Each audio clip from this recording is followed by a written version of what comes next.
আসসালামু আলাইকুম। Yusuf CSC YouTube চ্যানেলে আপনাদের সবাইকে স্বাগত জানাচ্ছি। আজকে আমরা আলোচনা করব বাংলাদেশ কারিগরি শিক্ষা বোর্ডের নতুন যে প্রবিধানটা চালু করছে অর্থাৎ 2022 প্রবিধান সম্পর্কে আজকে আমরা বিস্তারিত আলোচনা করব। 2022 প্রবিধানে কি থাকছে আর কি থাকছে না। ইতিমধ্যে আমি গত কিছুদিন আগে একদিন আগে উপবৃত্তি নিয়ে যে ভিডিওটা করেছিলাম সেই ভিডিওতে বলেছিলাম যে আমি খুব শীঘ্রই একদিনের মধ্যে 2022 প্রবিধানে যারা 2021-22 সেশনে ভর্তি হয়েছেন ডিপ্লোমা ইন ইঞ্জিনিয়ারিং এবং ডিপ্লোমা ইন টেক্সটাইল ইঞ্জিনিয়ারিং তাদের জন্য নতুন যে প্রবিধান 2022 সেই 2022 প্রবিধানে কি থাকছে আর কি থাকছে না, নতুন কি নীতিমালা আসছে আর পুরাতন কি নীতিমালা থাকছে এই বিষয় টোটাল আলোচনা করা বিষয়। তো চলুন তাহলে আজকে আলোচনা শুরু করি। তবে আলোচনা শুরু করার আগে বরাবর মতন বলি, আপনি যদি আমার ইউটিউব চ্যানেলে নতুন হয়ে থাকেন প্লিজ আমার ইউটিউব চ্যানেলকে প্লিজ সাবস্ক্রাইব করে রাখবেন। কারিগরি শিক্ষা অধিদপ্তর সহ এবং বিভিন্ন নোটিশ সহকারে এবং একাডেমিক কোনো বিষয় নিয়ে টোটালি আমরা ইউটিউব চ্যানেলে প্রতিনিয়ত ভিডিও আপলোড করে থাকি। তো সবাই আমার ইউটিউব চ্যানেলে পাশে থাকবেন। চলুন তাহলে শুরু করি। 2021-22 সেশনে যারা ভর্তি হয়েছেন ডিপ্লোমা ইন ইঞ্জিনিয়ারিং এবং ডিপ্লোমা ইন টেক্সটাইল ইঞ্জিনিয়ারিং তাদের জন্য নতুন একটা প্রবিধান চালু করছে, সেটা হলো 2022 প্রবিধান। এর আগে বর্তমানে যারা ডিপ্লোমা ইঞ্জিনিয়ার পড়াশোনা করতেছে এবং ডিপ্লোমা ইন টেক্সটাইল ইঞ্জিনিয়ার পড়াশোনা করতেছে তাদের জন্য ডিপ্লোমা ইঞ্জিনিয়ারের জন্য 2016 প্রবিধান এবং ডিপ্লোমা ইন টেক্সটাইল ইঞ্জিনিয়ারের জন্য 2010 প্রবিধান চলতেছে। তো এখন 2021-22 সেশনে যারা ভর্তি হয়েছেন তাদের জন্য এবং diploma in engineering diploma textile engineering উভয় ইঞ্জিনিয়ারিংয়ের জন্য 2022 প্রবিধানটা চালু করছে। তো এখন এই 2022 প্রবিধানে কি থাকছে কি থাকছে না চলুন তাহলে দেখা যাক। দেখেন, ডিপ্লোমা ইঞ্জিনিয়ারিং শিক্ষাক্রমের প্রবিধান 2022, এখানে প্রত্যেকটা নীতিমালা শিক্ষাক্রমে তাদের যে নীতিমালা বা যে স্তর করছে প্রত্যেকটা পয়েন্ট আকারে বলা হয়েছে। তো এখানে যতগুলো পয়েন্ট আছে সবগুলো পয়েন্ট আলোচনা করতে হলে ভিডিওটা অনেক দীর্ঘ হয়ে যাবে। তো যেগুলো খুবই আপনার জানা প্রয়োজন, আপনার এই প্রবিধানে কি জানা অবশ্যই দরকার হবে সেই বিষয়গুলো নিয়ে আমরা আগে আলোচনা করি। সবগুলো না জানলে চলবে। এখানে শিক্ষার্থীদের জন্য বলা হয়েছে, প্রতিষ্ঠানের জন্য বলা হয়েছে, শিক্ষকদের জন্য বলা হয়েছে, মানে প্রত্যেকটা নীতিমালার মধ্যে কোন নীতিটা কখন কি হবে না হবে সব কিছু নিয়ে আলোচনা করা হয়েছে। তো আমাদের শিক্ষার্থীদের জন্য যেগুলো খুবই গুরুত্বপূর্ণ, যেগুলো প্রয়োজন শুধুমাত্র আমরা ওইগুলো নিয়ে আলোচনা করব। প্রথম বলছে 1 নম্বর পয়েন্টে বলছে শিক্ষাক্রম নাম এবং মেয়াদ। তাহলে আমরা যে শিক্ষা প্রতিষ্ঠানে যে শিক্ষাক্রমে পড়াশোনা করতেছি সেটার নাম কি হবে? Diploma in engineering. এটার 4 বছর মেয়াদি 8টা সেমিস্টার থাকবে। 4 বছর মেয়াদি 8টা সেমিস্টার থাকবে। তবে এখানে প্রথম থেকে 7ম সেমিস্টার পর্যন্ত কলেজ কর্তৃক স্ব শিক্ষা প্রতিষ্ঠান সব কিছু কাজকর্ম করবে, পরিচালিত করবে এবং 8ম পর্ব যেটা আমরা ইন্ডাস্ট্রিয়াল ট্রেনিং বলি সেই ইন্ডাস্ট্রিয়াল ট্রেনিংটা শিক্ষা প্রতিষ্ঠানের বাইরে করানো হবে।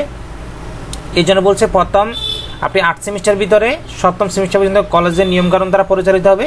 শুধুমাত্র 8ম পর্বটা বাইরে ইন্ডাস্ট্রিয়াল ট্রেনিং করবেন এবং শেষে ব্যবহারিক পরীক্ষা সহকারে আবার কলেজ থেকে পরিচালিত করে সম্পূর্ণ করে নেবে।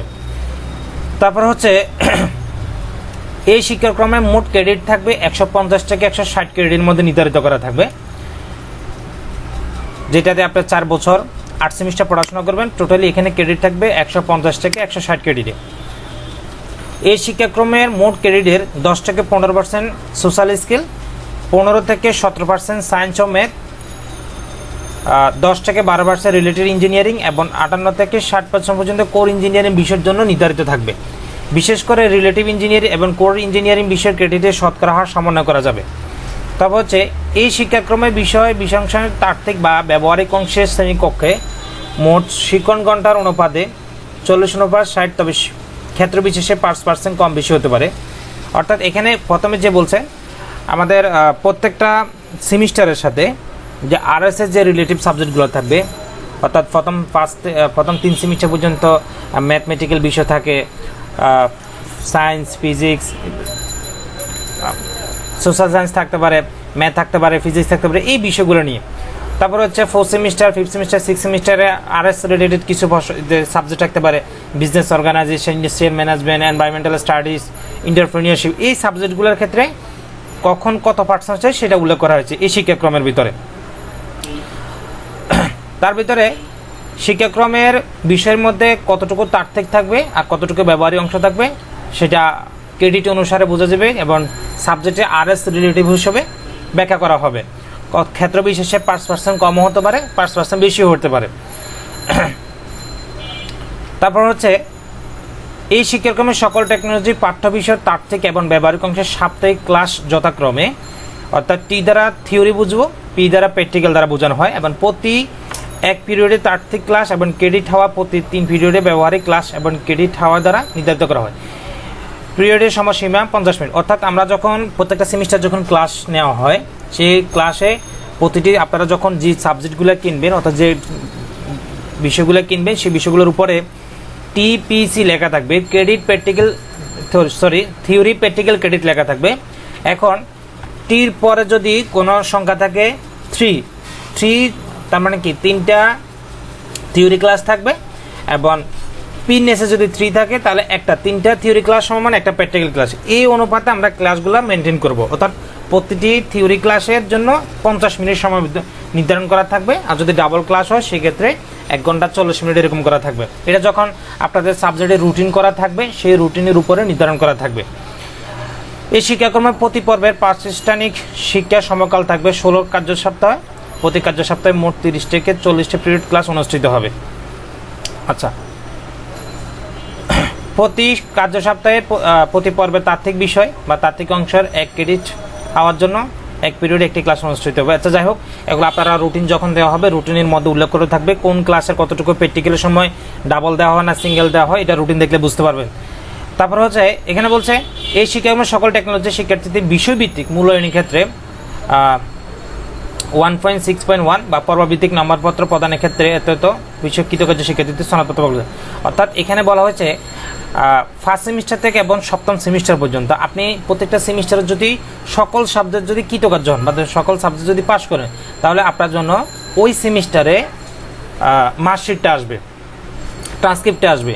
আর যদি দেখা যাচ্ছে আপনি 7টা সাবজেক্টের ভিতরে 5টা পাস করছেন, 2টা ফেল করছেন, তাহলে আপনার পরিপূর্ণ কিন্তু ট্রান্সক্রিপ্টটা কিন্তু আসবে না। এটা কিন্তু তাদের এই অনুচ্ছেদে বা এই ধারাগুলোর মধ্যে কিন্তু বলা হয়ে গেছে। তাহলে আপনি যে সেমিস্টারে ক্লিয়ারভাবে সকল সাবজেক্ট পাস করবেন, সেক্ষেত্রে আপনাকে মার্কশিট দেওয়া হবে। আর যে কোনো সাবজেক্টে যদি আপনি ফেল করেন, তাহলে ওই সেমিস্টারে কোনো আপনাকে মার্কশিট দেওয়া হবে না। তারপর হচ্ছে প্রত্যেকটা সেমিস্টারে যখন আপনাকে গ্রেড পয়েন্ট করা হয়, তাহলে প্রতিটা সাবজেক্টের জন্য কীভাবে করা হবে, তাহলে আপনি জানবেন আপনার প্রতিটা সাবজেক্টে যতই মার্ক থাকুক না কেন ক্রেডিট অনুসারে, তাহলে আপনার ওই থিওরি মার্কের উপর 40% পাইলে আপনি পাস করবেন। 40%-এর নিচে যদি হয়, অর্থাৎ 0 থেকে 39%, তাহলে কিন্তু আপনার ওই সাবজেক্টে ফেল আসবে। তাহলে আমরা যদি প্রত্যেকটা সাবজেক্টে যদি মার্কিংয়ের উপর নির্ভর করি, তাহলে কি পয়েন্ট পেতে পারে দেখেন। 40% নিচে হলে কিন্তু ফেল যাবে। 40 থেকে 45% হলে ডি গ্রেড মানে 2 পয়েন্ট পাবে। 45 থেকে 50% হলে সি গ্রেড 2.25 পাবে। 50 থেকে 55% হলে সি প্লাস 2.250 পাবে। 55 থেকে 60%-এ আপনার টোটাল মার্ক যত হবে তত পার্সেন্টেজ করবে। তাহলে 55 থেকে 60% হলে 2.75 থাকবে। 60 থেকে 65% হলে আপনাকে 3 পয়েন্ট থাকবে, অর্থাৎ গ্রেড থাকবে বি। 65 থেকে 70%-এর নিচে হলে তাহলে আপনাকে 3.25 থাকবে বি প্লাস। 70 থেকে 75% নিচে হলে -3.50। 75 থেকে 80% হলে তাহলে এ গ্রেড পাবেন 3.75। আর 80% বা তন্মধ্য বা 100% পর্যন্ত যদি ধরা হয়, সেক্ষেত্রে আপনার গ্রেড পাবেন এ প্লাস এবং পয়েন্ট থাকবেন 4 পয়েন্ট। তাহলে আপনাকে 4 পয়েন্টের মধ্যে আপনাকে জিপিএ নির্ধারণ করা হবে। আপনারা হয়তো এসএসসির সময় জিপিএ 5 পর্যন্ত ক্রেডিটে পড়াশোনা করে আসতেন। এখন কিন্তু ডিপ্লোমাতে কিন্তু তখন কিন্তু ছিল কি এ প্লাস, এ মাইনাস, বি, সি, ডি এই পর্যন্ত ছিল, এফ পর্যন্ত ফেল। এখানে কিন্তু প্রত্যেকটা পার্সেন্টের জন্য একটা গ্রেড আছে। এটা কিন্তু আপনাকে মাথায় রাখতে হবে। প্রতিটা সেমিস্টারে পড়াশোনা করার সময়, প্রতিটা সাবজেক্টে পাস করার সময় নাম্বার উঠানোর ক্ষেত্রে এগুলো মাথায় রাখতে হবে। তাহলে আপনাকে একটা জিনিস ক্লিয়ার হলো কি, প্রতিটা সেমিস্টারে প্রতিটা সাবজেক্টে 40% পালে আপনি পাস করবেন। সেটা থিওরির জন্য 40%, প্র্যাকটিক্যালের জন্য। কিন্তু যদি 40% নিচে হন, তারপরে ওই সাবজেক্টে ফেল যাবেন। এবং 40% থেকে প্রতিটা সাবজেক্টে আপনি কত মার্ক পেলেন, আগে তো ছিল আমাদের ইন্টার এবং এসএসসি সময় তখন কি ছিল 100-এর ভিতরে 80 পেলে এ প্লাস, 70 পেলে এ গ্রেড, 60 পেলে এ মাইনাস, 50 থাকলে বি, এইভাবে করে আপনি পেতেন। কিন্তু এখানে প্রতিটা আপনি যতই নাম্বার থাকুক তার উপর পার্সেন্টেজ করবে, পার্সেন্টেজ করে আপনাকে গ্রেড দেবেন। আশা করি বুঝতে পারছেন। তারপর হচ্ছে এখানে প্রতিটা সাবজেক্টে যখন আমরা জিপিএ নির্ধারণ করি বা প্র্যাকটিক্যাল অনুসারে নির্ধারণ করি, সেক্ষেত্রে কী হয়, যেমন ইঞ্জিনিয়ারিং ডোইন একটা সাবজেক্ট আছে, এখানে দেখেন থিওরি 0, তার মানে কি এই সাবজেক্টে কোনো থিওরি পরীক্ষা হবে না, শুধু প্র্যাকটিক্যাল হবে। প্র্যাকটিক্যাল 6 মানে 2টা ডাবল ক্লাস আছে, 3টা 3 যদি থাকে তাহলে 3টা থিওরি ক্লাস সমান একটা প্র্যাকটিক্যাল, তাহলে 6টা থিওরি ক্লাস সমান 2টা প্র্যাকটিক্যাল, তাহলে ক্রেডিট হচ্ছে 2। তাহলে আপনি এই সাবজেক্টে যত মার্ক পাবেন, যত পয়েন্ট পাবেন, ক্রেডিট দ্বারা পূরণ করতে হবে।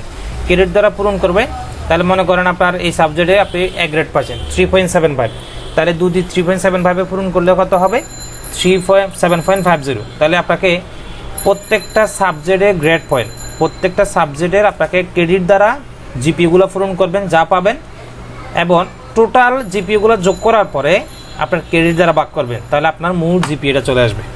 তাহলে ডিপ্লোমাতে আপনার সিজিপিএ বের করার নিয়ম হচ্ছে প্রতিটা সাবজেক্টের ক্রেডিট প্রতিটা সাবজেক্টের পয়েন্ট দ্বারা পূরণ করা হবে, পূরণ করার পরে টোটাল ক্রেডিট দ্বারা 23, টোটাল আপনার সাবজেক্ট কত ক্রেডিট 23 ক্রেডিট দ্বারা আপনাকে ভাগ করা হবে। তাহলে আপনার গ্রেড পয়েন্ট কিন্তু ডিপ্লোমাতে এভাবে নির্ধারণ করা হয়। ডিপ্লোমা ইন টেক্সটাইল ইঞ্জিনিয়ারিং এবং ডিপ্লোমা ইন ইঞ্জিনিয়ারিং দুইটাতে সেম। তারপর হচ্ছে পর্বভিত্তিক, অর্থাৎ প্রতি সেমিস্টারে আমরা যখন 8ম পর্ব পর্যন্ত পড়াশোনা করব, সেই 8ম পর্ব পর্যন্ত আপনাকে কীভাবে তাদের পার্সেন্টেজ নির্ধারণ করবে।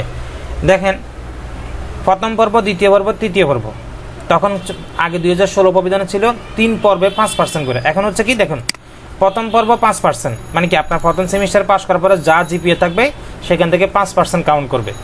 দ্বিতীয় পর্ব সেম 5% কাউন্ট করবে। তৃতীয় পর্ব থেকে 10%, অর্থাৎ ধরুন প্রথম পর্ব যদি আপনি 3.50 পান, সেখান থেকে 5% নেওয়ার পরে যে পয়েন্টটা থাকবে সেটা পর্বভিত্তিক জিপিএর জন্য গুরুত্ব দেওয়া হবে। তারপর হচ্ছে দ্বিতীয় পর্ব সেম, তাহলে তৃতীয় পর্ব যা পাবেন তার থেকে কত পার্সেন্টেজ করবে 10%, চতুর্থ পর্ব 10%, পঞ্চম পর্ব 20%। তার মানে কি আপনার সেমিস্টার যত সামনের দিকে যাবে তত পার্সেন্টেজ বাড়া হবে। যদি আপনার জিপিএ ভালো হয় আপনার রেজাল্ট আরও সুন্দর হবে। তারপর হচ্ছে পঞ্চম পর্বের জন্য 20%, ষষ্ঠ পর্বের জন্য 20%, সপ্তম পর্বের জন্য 20%, এবং অষ্টম পর্ব যখন ইন্ডাস্ট্রিয়াল ট্রেনিং করবেন তখন আপনাকে কাউন্ট করবে 10%, টোটাল কিন্তু 100%।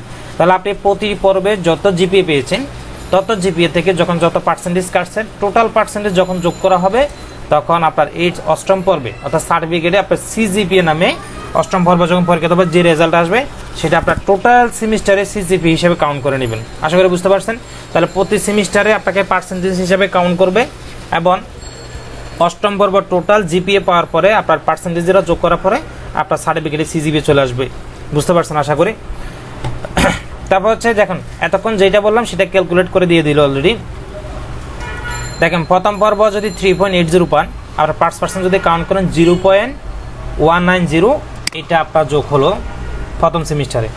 দ্বিতীয় সেমিস্টারে 3.60 পাইছেন, তাও 5% কাউন্ট করা 0.180 পাইছেন। তৃতীয় সেমিস্টারে 4%, তার 10% যদি কাউন্ট করে তাহলে 0.400 পাইছেন। চতুর্থ পর্বে 3.80 পাইলে এভাবে, পঞ্চম পর্বে 3.90 পাইলে, অর্থাৎ যখন যে পার্সেন্টেজ পাইছেন তখন পার্সেন্টেজ পাওয়ার পরে টোটাল যোগ করার পরে কত পাইছেন 3.87, অর্থাৎ আপনার সিজিপিএ কাউন্ট করা হবে 3.87। এটা আপনার ডিপ্লোমা সার্টিফিকেটের জন্য থাকবে। আপনি 4 বছর 8 সেমিস্টার পড়াশোনা করে পরে আপনার সিজিপিএ, অর্থাৎ আপনারা যেভাবে পড়াশোনা করবেন, যেভাবে আপনার জিপিএটা আসবে ঠিক ওইভাবে পার্সেন্টেজটা বাড়বে। এদিকে কিন্তু খেয়াল রাখবেন। এই পার্টটা লাগবে না, এটা আপনাদের যখন ক্লাস নেওয়া হবে তখন কার কতটুকু সাপ্তাহিক পিরিয়ড হবে সেটা নির্ধারণ করে দেওয়া হবে। তারপর হচ্ছে ভর্তির যোগ্যতা, কোয়ালিফিকেশন রুলস অফ অ্যাডমিশন। ভর্তির যোগ্যতা অলরেডি আপনারা জেনে গেছেন, যেমন এসএসসি এবং এসএসসি। এসএসসি বা এসএসসি যদি পাস করা সমমান তাহলে আপনারা ডিপ্লোমা ইঞ্জিনিয়ারিং পড়াশোনা করতে পারবেন। এখানে এসএসসি ভোকেশনাল যদি হয় সেক্ষেত্রে ক্রেডিট ট্রান্সফার হিসেবে ক্রেডিট সমন্বয় করে সরাসরি চতুর্থ পর্বে ভর্তি হতে পারবেন ক্লাস্টার পদ্ধতিতে। যদি এসএসসিতে বিজ্ঞান বিভাগ হন তাহলে ক্রেডিট সমন্বয় সরাসরি আপনি তৃতীয় পর্বে ভর্তি হতে পারবেন। আবার ইংরেজি ভাষায় বিদেশি শিক্ষার্থীর পাশাপাশি আগ্রহী দেশি শিক্ষার্থীরা কিন্তু অধ্যয়ন করতে পারবেন। বোর্ডের ভর্তি নীতিমালা অনুযায়ী কেন্দ্রীয় ভর্তি কমিটির সুপারিশ আলোকে প্রথম, তৃতীয় ও চতুর্থ পর্বে শিক্ষার্থী ভর্তি করা যাবে হবে। এই শিক্ষাক্রমে শিক্ষার্থীদের ভর্তির ক্ষেত্রে বোর্ড কর্তৃক প্রণীত ভর্তি নীতিমালা অনুসৃত হবে। অর্থাৎ এখানে ভর্তির যোগ্যতা নিয়মাবলীর ভিতরে কি বলছে, আপনি যদি এসএসসি পাস করেন এবং এসএসসি পাস করেন তাহলে আপনি ডিপ্লোমা ইঞ্জিনিয়ার ভর্তি হতে পারবেন, ডিপ্লোমা টেক্সটাইল ইঞ্জিনিয়ার ভর্তি হতে পারবেন। তারপর হচ্ছে আপনার যদি এসএসসি যদি হয় যে কোনো বিভাগ, আর্টস, কমার্স, সায়েন্স থাকুক, টোটালি আপনার ফার্স্ট সেমিস্টারে ভর্তি হতে পারবেন। যদি আপনি এসএসসি থেকে পড়াশোনা এসএসসি পাস করেন সেক্ষেত্রে যদি আর্টস এবং কমার্স থেকে যদি পাস করেন তাহলে প্রথম সেমিস্টার থেকে ভর্তি হতে পারবেন। যদি আপনি সায়েন্স থেকে পাস করেন অর্থাৎ বিজ্ঞান বিভাগ থেকে যদি এইচএসসি পাস করেন তাহলে সরাসরি ক্রেডিট সমন্বয় করেই আপনি তৃতীয় পর্বে ভর্তি হতে পারবেন। তারপর হচ্ছে আপনি যদি ভোকেশনাল যদি হয়ে থাকেন তাহলে সরাসরি চতুর্থ পর্বে ভর্তি হতে পারবেন। এই হচ্ছে নিয়মকানুন। তারপর হচ্ছে নিবন্ধন প্রক্রিয়া। এখন যারা প্রথম পর্ব থেকে ভর্তি হবেন তাদের জন্য এই রেজিস্ট্রেশনের যে মেয়াদ থাকবে সেটা 8 বছর পর্যন্ত থাকবে, এবং যদি তৃতীয় চতুর্থ পর্ব থেকে যদি আপনি থাকেন সেক্ষেত্রে 7 শিক্ষাবর্ষ পর্যন্ত, অর্থাৎ 7 বছর পর্যন্ত আপনার এই মেয়াদ কিন্তু থাকতে পারবে। তাহলে প্রথম পর্ব থেকে যারা ভর্তি হবেন তার জন্য 8 বছর মেয়াদে থাকতে হবে, আর যারা তৃতীয় চতুর্থ পর্ব থেকে ভর্তি হবেন তাদের জন্য শিক্ষাবর্ষটা থাকবে, ধারাবাহিকভাবে রেজিস্ট্রেশন মেয়াদ থাকবে 7 বছর। আচ্ছা, যদি নিবন্ধন থাকা অবস্থায় কোনো শিক্ষার্থী যদি বারবার বা অনুত্তীর্ণ হন বা ব্যর্থ হন, বা যদি বারবার ফেল করে ড্রপ খায়, লস খায়, যদি বারবার সময়টা চলে যায়, সেক্ষেত্রে পুনরায় যদি আবার কারিগরি শিক্ষা বোর্ডের চেয়ারম্যান মহোদয়ের অনুমোদিত ক্রমে বোর্ড নির্ধারিত সংযোগ রক্ষাকারী ফি হিসাবে, অর্থাৎ রিটেকশন, যেটা আপনাকে রিটেক বলা হয়, রিটেক ফি দেওয়ার পরে বা রেজিস্ট্রেশন করার পর তাকে মেয়াদ উত্তীর্ণ করার পরে আবার রেজিস্ট্রেশন মেয়াদ বাড়ানোর পরে তাকে আবার ভর্তি হতে পারবে, ডিপ্লোমা পড়াশোনা করতে পারবে। আচ্ছা, তারপর হচ্ছে দেখেন, এটা আপনাদের জন্য খুবই গুরুত্বপূর্ণ, ধারাবাহিক এবং পর্বণ সমাপনী পরীক্ষা মূল্যায়নের ক্ষেত্রে কি কি নিয়ম বলছে। এখানে আপনি যখন ক্লাস করবেন, এখন ডিপ্লোমা ইঞ্জিনিয়ারিং এবং ডিপ্লোমা টেক্সটাইল ইঞ্জিনিয়ারিং যে বৃত্তি দেওয়া হয় সেই বৃত্তিটা দেওয়া হবে কিসের মাধ্যমে দেওয়া হবে, এবং আপনি প্রতিদিন ক্লাসে রেগুলারলি ক্লাস করার সময় কি কি নিয়মকানুন থাকবে, উপস্থিতির বিষয়, আপনার রেজাল্ট কেমন হবে বা ফর্ম ফিল আপ করা হবে কিনা, এই বিষয়গুলো দেখেন। যদি কোনো শিক্ষার্থী 80% বা 80% ক্লাসে উপস্থিতি না থাকে তাহলে সংশ্লিষ্ট ওই পর্ব সমাপনী পরীক্ষা অংশগ্রহণ করতে পারবে না বা অনুমোদন দেওয়া হবে না। যদি কোনো কারণে যদি অসুস্থ দেওয়া হয় সেক্ষেত্রে শিক্ষা প্রতিষ্ঠানের সুপারিশ ক্রমে তাকে পারমিশন দেওয়া যেতে পারে, এবং প্রতিটি ক্লাসের উপস্থিতি পর্ব পরীক্ষার ক্ষেত্রে সংশ্লিষ্ট পর্ব সমাপনী পরীক্ষার ক্ষেত্রে EIF পূরণের দিন পর্যন্ত অনুষ্ঠিত ক্লাসে ভিত্তিতে হাজিরা গণনা করা হবে, অর্থাৎ বোর্ড, কলেজের ডিপার্টমেন্ট টিচার, বিভাগীয় প্রধান বা শিক্ষা প্রতিষ্ঠান, সেক্ষেত্রে আপনার হাজিরাগুলো কাউন্ট করে EIF ফর্মের মাধ্যমে হাজিরাগুলো গণনা করতে হবে।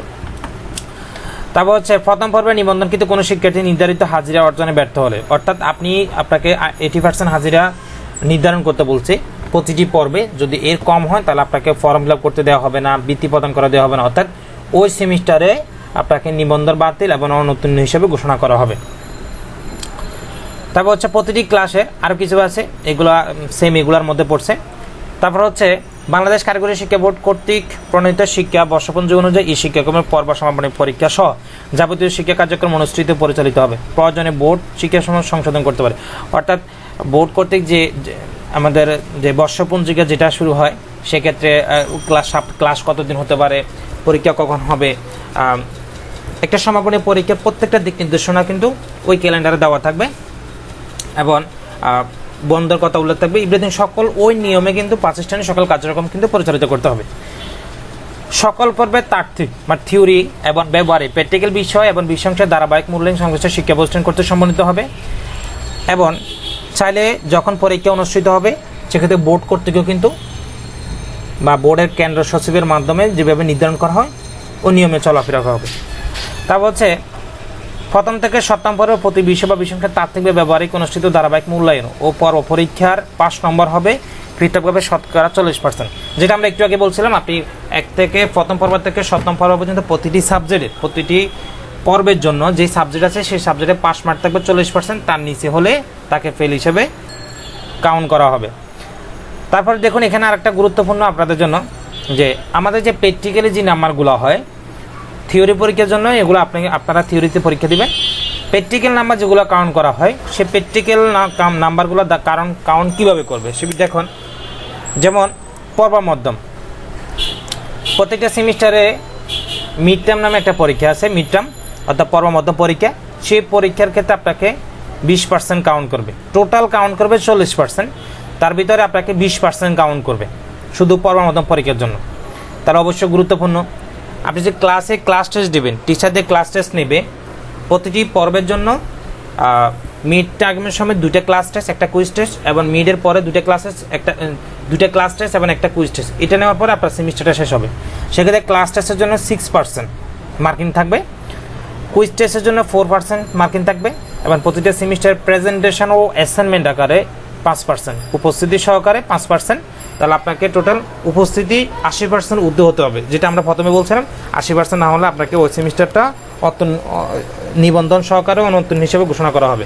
তাহলে এই যে ধারাবাহিকভাবে এই পর্ব মাধ্যম class test, quiz test, presentation বা অ্যাসাইনমেন্ট ও উপস্থিতি এগুলোর মাধ্যমে আপনাকে 40% কাউন্ট করা হবে, মার্কিং দেওয়া হবে। তাহলে অবশ্যই প্রতিটি ক্লাসে গুরুত্বপূর্ণ, প্রতিটি সেমিস্টার গুরুত্বপূর্ণ, প্রতিটি সাবজেক্টে গুরুত্বপূর্ণ, প্রতিটি class test, quiz test, presentation everything ক্লাসের মূল্যায়নের ক্ষেত্রে যা যা দিক নির্দেশনা প্রদান করা হবে সকল ক্ষেত্রে অ্যাক্টিভ থাকাটা খুবই গুরুত্বপূর্ণ। পর্ব মাধ্যম পরীক্ষা সেমিস্টারে 8ম সপ্তাহে বা বর্ষপঞ্জি অনুসারে সম্পন্ন হবে, অর্থাৎ কারিগরি শিক্ষা বোর্ডে যেখানে যে বর্ষপঞ্জিকা যেখানে নির্ধারণ করে দেবে ওই নিয়ম অনুসারে অনুষ্ঠিত হবে। বিষয় শিক্ষকগণ ক্লাস টেস্টের তারিখ, সময় বা স্থান পূর্বে শিক্ষার্থীদের অবহিত করা হবে। এটা যাই হোক, এটা শিক্ষার্থী টিচারদের জন্য, যেখানে প্রতিটি ক্লাস টেস্ট, কুইজ টেস্ট কখন হবে না হবে শিক্ষকরা আপনাদেরকে এর আগে 2-1 দিন আগে অবগত করবে, সেই অনুযায়ী চলবে। এখন মেইন বিষয় হচ্ছে আপনার পরীক্ষার যে প্রশ্ন প্যাটার্ন করবে সেই প্রশ্ন প্যাটার্নের বা কি প্রশ্ন থাকবে। আপনারা এসএসসির সময় পড়ছিলেন সৃজনশীল, কিন্তু কারিগরি শিক্ষা বোর্ডের অধিদপ্তরে সেই সৃজনশীলটা কিন্তু নাই, এখন কিন্তু চেঞ্জ হয়ে গেছে। তাহলে চেঞ্জটা কীভাবে হবে দেখেন, প্রতিটি সাবজেক্টের যদি 1 ক্রেডিট থাকে, 2 ক্রেডিট থাকে, 3 ক্রেডিট থাকে এবং 4 ক্রেডিট থাকে, সেক্ষেত্রে কীভাবে মূল্যায়ন করা হবে দেখেন। কোনো সাবজেক্টে যদি 1 ক্রেডিট থাকে, 1 ক্রেডিট থাকা মানে কি, এখানে থিওরি ক্লাস তাত্ত্বিক পরীক্ষা হবে 30 মার্কের, তাহলে পার ক্রেডিট সমান আমরা জানি 50 মার্ক, পার ক্রেডিট সমান 50 মার্ক। এখানে যখন সমাপনী পরীক্ষা 1 ক্রেডিট হবে তখন এর পূর্ণমান হবে 30 যখন হবে তখন প্রশ্ন প্যাটার্ন করবে ক বিভাগে অতিসংখ্যিত প্রশ্ন থাকবে 60টি, খ বিভাগে অতিসংখ্যিত প্রশ্ন থাকবে 4টি এবং গ বিভাগে প্রশ্ন থাকবে 3টি। ক বিভাগে অতিসংখ্যিত প্রশ্ন থাকবে 60, প্রত্যেকটা প্রশ্ন মানে 7 থেকে 7। খ বিভাগে সংক্ষিপ্ত প্রশ্ন থাকবে 4টি, প্রত্যেকটা প্রশ্নের মান থাকবে 2, তার 4 × 8 এবং গ বিভাগে প্রত্যেকটা প্রশ্নের মান থাকবে 5 করে 3টি প্রশ্ন দিতে হবে। তাহলে 30 মার্ক কীভাবে হলো, সংক্ষিপ্ত অতিসংক্ষিপ্ত 7 8 15, রচনামূলক 15, 30 মার্ক। তারপরে আসুন, যদি 2 ক্রেডিট হয় সেক্ষেত্রে পূর্ণ মার্ক হবে 60। এখানে 10টা অতিসংক্ষিপ্ত, 10টা সংক্ষিপ্ত এবং রচনামূলক হবে 5টি, প্রত্যেকটা প্রশ্নের মান থাকবে 6। তাহলে অতিসংক্ষিপ্ত প্রশ্ন থাকবে 10টি, প্রত্যেকটা প্রশ্নের মান 1, সংক্ষিপ্ত প্রশ্ন থাকবে 10টি, প্রত্যেকটা প্রশ্নের মান 2, তাহলে 10 আর 20 হবে 30, রচনামূলক হবে 30, তাহলে হচ্ছে 60 মার্ক। এটা হচ্ছে 2 ক্রেডিট। 3 ক্রেডিটে যখন হবে সমাপনী পরীক্ষা 3 ক্রেডিট যখন হবে সেক্ষেত্রে পূর্ণমান হবে 90। তাহলে অতিসংক্ষিপ্ত, সংক্ষিপ্ত, রচনামূলক, অতিসংক্ষিপ্ত প্রশ্ন থাকবে 10টি, সংক্ষিপ্ত প্রশ্ন থাকবে 10টি, একটা প্রশ্নের মান অতিসংক্ষিপ্ত প্রশ্ন থাকবে মান থাকবে 10টি প্রশ্নের ভিতরে প্রত্যেকটা প্রশ্নের মান থাকবে 2, 10 × 20। সংক্ষিপ্ত প্রশ্ন থাকবে প্রত্যেকটা প্রশ্ন থাকবে 3, 10টা প্রশ্ন থাকবে 3 × 10 = 30। রচনামূলক প্রশ্ন থাকবে 5টা, প্রত্যেকটা প্রশ্নের মান থাকবে 8, 5 × 8 = 40। এভাবে করে আপনার 90 মার্কে কাউন্ট করা হবে। এবং যদি বোর্ড প্রয়োজন অনুসারে প্রশ্নপত্র ধরন বা মানবন্টন যদি পরিবর্তন আনতে পারে সেক্ষেত্রে আবার একটা নোটিশ দেওয়া হবে। এখন হচ্ছে সকল পর্বে ব্যবহারিক বিষয় বা কোনো বিষয় ব্যবহারিক অংশে মোট নির্ধারিত নম্বরে 50% নম্বর নির্ধারিত মূল্যায়নের জন্য 50% নম্বরে ব্যবহারিক চূড়ান্ত মূল্যায়ন বা পর্ব সমাপনী পরীক্ষার জন্য কাউন্ট করা হবে। আপনাকে যখন ভাইভা নেওয়া হবে, প্রতিটা সেমিস্টারে যখন প্র্যাকটিক্যাল নেওয়া হবে, যখন বোর্ড কর্তৃক ফাইনাল পরীক্ষা হবে, সেক্ষেত্রে আপনাকে মূল্যায়নটা কীভাবে হবে, আপনি যে প্রতিটি ক্লাসে ল্যাব ক্লাসে যে অ্যাসাইনমেন্টগুলো করছেন সেই অ্যাসাইনমেন্টগুলোর জন্য জব এক্সপিরিয়েন্সের 25%, বাড়ির কাজ থাকবে 5%, জব এক্সপেরিমেন্টসের রিপোর্ট প্রস্তুতকরণে থাকবে 5%, জব এক্সপেরিমেন্টের উপর মৌখিক পরীক্ষা থাকবে 5%, আচরণে থাকবে 2%, উপস্থিত থাকবে 8%। টোটাল আপনাকে 50% এভাবে কাউন্ট করার পর আপনাকে মূল্যায়ন করা হবে। তাহলে আপনি সেমিস্টার শুরুতে ক্লাস করলেন, ল্যাব ক্লাস করলেন, অ্যাসাইনমেন্ট তৈরি করলেন, সেগুলো ফাইনাল পরীক্ষায় যখন উপস্থাপন করবেন, আপনার উপস্থিতি, আপনার আচরণ, কেমন আচরণ করতেছে, ভাইভা নিয়ম অনুসারে আপনি কি চলছেন কিনা, জব এক্সপিরিয়েন্সের মৌখিক পরীক্ষা আপনাকে যখন ভাইভা কোনো প্রশ্ন করা হবে সে তার উত্তর, এবং এক্সপিরিয়েন্স জবের কাজগুলো করছেন কিনা, বাড়িতে কোনো কাজ দিচ্ছে কিনা বা রিপোর্ট তৈরি করছেন, সকল কিছু আপনাকে যখন উপস্থাপন করবেন এটার উপর আপনাকে 50% ভাইভাতে মূল্যায়ন করবে, বাকি অংশটা থাকবে আপনার থিওরিতে। আশা করি বুঝতে পারছেন যে ডিপ্লোমার যে 2022 প্রবিধানিক যে নিয়মগুলো বলছি এই নিয়মগুলো এভাবে করে হবে। তো এগুলোই যতটুকু আলোচনা করলাম, যে টোটাল বাকি যে তাদের অনুচ্ছেদগুলো আছে অনুচ্ছেদে এগুলোর মাধ্যমে আলোচনা করা হয়েছে, এর বেশি কিন্তু নাই। এখানে শিক্ষা প্রতিষ্ঠান, টিচার এবং ছাত্রছাত্রীর জন্য টোটাল সব কিছুগুলো কাউন্ট করা হয়েছে। এবং সর্বশেষ আরেকটা বিষয় হচ্ছে ইন্ডাস্ট্রিয়াল ট্রেনিং। আমরা জানি প্রথম পর্ব থেকে 7ম পর্ব পর্যন্ত নিজ নিজ শিক্ষা প্রতিষ্ঠান দ্বারা পরিচালিত হবে, থিওরি পরীক্ষা হবে, ভাইভা পরীক্ষা হবে। এখন হচ্ছে 8ম পর্বের জন্য। 8ম পর্বের জন্য এই পর্বটা হবে ইন্ডাস্ট্রিয়াল ট্রেনিং, যা কলেজের বাইরে বা কোনো সংস্থা বা ইন্ডাস্ট্রিয়াল ট্রেনিং সেখানে করতে হবে যা যার বিষয়ের উপরে। সেখানে 8ম পর্বের জন্য 16 সপ্তাহ ইন্ডাস্ট্রিয়াল ট্রেনিং, 16 সপ্তাহ ধরছে টোটাল। 16 সপ্তাহের ভিতরে 12 সপ্তাহ ধরছে ইন্ডাস্ট্রিয়াল ট্রেনিং এবং 4 সপ্তাহ ধরছে শিক্ষা প্রতিষ্ঠান বা সংশ্লিষ্ট ইনস্টিটিউটে সম্পন্ন করতে হবে। এখানে আপনি পুরো সেমিস্টার মধ্যে আপনাকে 16 সপ্তাহ ধরছে, তার ভিতরে 12 সপ্তাহ আপনি ইন্ডাস্ট্রিয়াল ট্রেনিং বাইরে করবেন এবং 4 সপ্তাহ আপনার বিভাগীয় প্রধানে যে প্রজেক্ট আপনাকে করতে বলবে, যে প্রজেক্ট করার জন্য দিক নির্দেশনা দেবে, সেই প্রজেক্ট অনুসারে আপনাকে প্রজেক্ট জমা দিতে হবে। তাহলে 16 সপ্তাহের মধ্যে 12 সপ্তাহ আপনি ইন্ডাস্ট্রিয়াল ট্রেনিংয়ে কাটাবেন, 4 সপ্তাহ আপনাকে শিক্ষা প্রতিষ্ঠানে যে বিভাগীয় প্রধান যেটা নির্দেশ দিবে সে অনুসারে কাজ করা করবেন। এখন ইন্ডাস্ট্রিয়াল ট্রেনিং সংস্থা ট্রেনিংয়ের ধারাবাহিক নাম্বার 50%, 300 নাম্বার বিভাজন অনুদানে আপনাকে করতে হবে। অর্থাৎ টোটাল নাম্বার 600 ধরছে।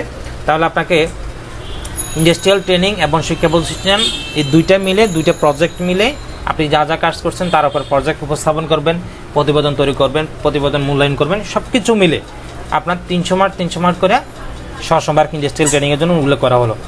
তো প্রিয় শিক্ষার্থীবৃন্দ, আশা করে বুঝতে পারছেন যে 2022 প্রবিধান কী কী নিয়ম বলছে। আরেকটা গুরুত্বপূর্ণ প্রশ্ন হচ্ছে শিক্ষার্থী বদলি।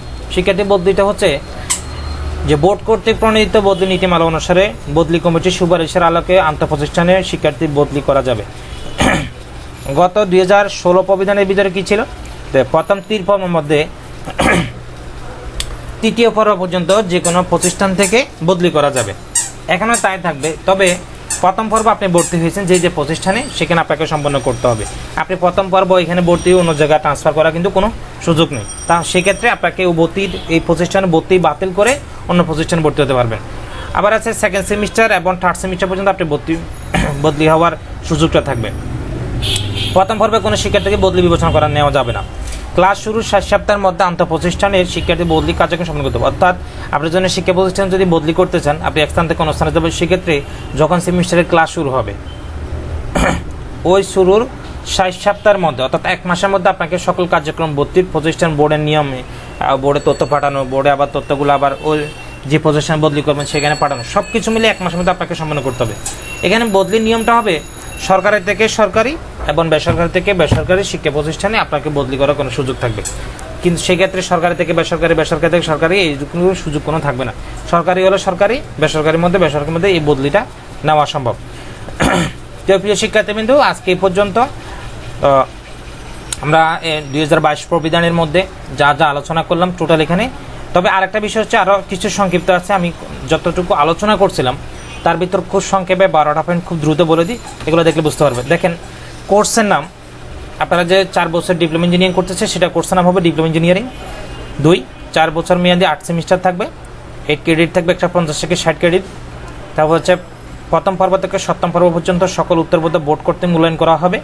মানে আপনার প্রথম পর্ব থেকে 7ম পর্ব পর্যন্ত আপনার যে পরীক্ষা দেবেন সেগুলো বোর্ড মূল্যায়ন করবে। 2016 প্রবিধানে ছিল প্রথম 3 পর্ব, প্রথম 3 সেমিস্টার আর কলেজে মূল্যায়ন করতো, এরপর 4র্থ পর্ব থেকে 8ম পর্ব পর্যন্ত বোর্ড মূল্যায়ন করতো। কিন্তু এখন প্রথম পর্ব থেকে 7ম পর্ব পর্যন্ত বোর্ড কর্তৃক মূল্যায়ন করা হবে। প্রথম পর্ব থেকে 7ম পর্ব সংশ্লিষ্ট শিক্ষা প্রতিষ্ঠান অনুষ্ঠিত হবে। 8ম পর্ব শিল্প কারখানা, যেটা আমরা ইন্ডাস্ট্রিয়াল ট্রেনিং বলছিলাম সেটা, এবং বাকি যে অংশ থাকবে সেটা সংশ্লিষ্ট শিক্ষা প্রতিষ্ঠান অনুষ্ঠিত হবে। 7 প্রথম পর্ব থেকে 6ষ্ঠ পর্বের এখানে আরেকটা বিষয়ের খুব গুরুত্বপূর্ণ জানার বিষয় হচ্ছে, প্রথম পর্ব থেকে 6ষ্ঠ পর্ব পর্যন্ত আপনি যদি 6 সাবজেক্টের অধিক ফেল করেন, অর্থাৎ 3-এর অধিক, আপনি 3 পর্যন্ত যদি পাস করেন তাহলে পরের সেমিস্টার উত্তীর্ণ হওয়ার সুযোগ থাকবে। যদি প্রতি সেমিস্টারে 4টা সাবজেক্ট যদি ফেল করেন তাহলে আপনাকে ওই সেমিস্টারে ড্রপ আউট হিসেবে কাউন্ট করা হবে। কিন্তু 7ম পর্বে যদি আপনি 4-এর বেশিও যদি ফেল করেন তাহলে কিন্তু আপনাকে ড্রপ হিসেবে কাউন্ট করবে না। এটা কিন্তু 2016 থেকে 22 প্রবিধান কিন্তু এক্সচেঞ্জ করা হয়েছে। 2016 প্রবিধানেও কিন্তু 7ম পর্ব যদি 6 সাবজেক্ট যদি ফেল করে সেক্ষেত্রে রিএডমিশন হিসেবে চলে আসবে বা ড্রপ আউট হিসেবে চলে আসবে। তাহলে আপনি 2022 প্রবিধানে কী হলো, প্রথম পর্ব থেকে 6ষ্ঠ পর্ব পর্যন্ত যদি 4 বা ততোধিক বিষয় ফেল করেন তাহলে ড্রপ হিসেবে আসবে। আর যদি 7ম পর্বে 4-এর অধিক বিষয় যদি আসে তাহলে কিন্তু ড্রপ আসবে না। আর এসএসসি, ভোকেশনাল এবং পাশকৃত শিক্ষার্থীরা ক্রেডিট অনুযায়ী তারা ট্রান্সফার করার মাধ্যমে সরাসরি 74 ভর্তি হতে পারবে। আবার এইচএসসির বিজ্ঞান বিভাগে পাশকৃত শিক্ষার্থীরা তৃতীয় পর্বে ভর্তি হওয়ার সুযোগ থাকবে ক্রেডিট সমন্বয় করে, এবং রেজিস্ট্রেশন কার্ডের মেয়াদ বছর হবে, পরবর্তী থেকে 8 বছর পর্যন্ত থাকবে। আর যারা তৃতীয় চতুর্থ পর্ব থেকে ভর্তি হবে তাদের জন্য 7 বছর, এবং প্রথম পর্বের গ্রেডেড পয়েন্ট থাকবে, যেটা আমরা বলছিলাম প্রথম পর্ব 5%, দ্বিতীয় পর্ব 5%, তৃতীয় চতুর্থ 10% করে, পঞ্চম ষষ্ঠ সপ্তম পার্সেন্ট কিন্তু থাকবে 20% করে, এবং অষ্টম পর্ব থেকে 10%। এই হলো 2022 প্রবিধানের টোটাল নিয়মকানুন। তো এর মধ্যে যদি আপনাদের যদি আরও কিছু জানা যদি ইচ্ছা থাকে তাহলে অবশ্যই কমেন্ট করবেন, সেই কমেন্ট অনুসারে রিপ্লাই দিব। আর আমার ইউটিউব চ্যানেলের পাশে থাকবেন। একাডেমি বিষয়ক কারিগরি শিক্ষা বোর্ডের নোটিশ বা কোনো গুরুত্বপূর্ণ কোনো নোটিশ যদি হয় সেক্ষেত্রে আপনাদের সবার আগে জানিয়ে দেওয়া হবে। ধন্যবাদ সবাইকে, সবাই ভালো থাকবেন। আসসালামু আলাইকুম।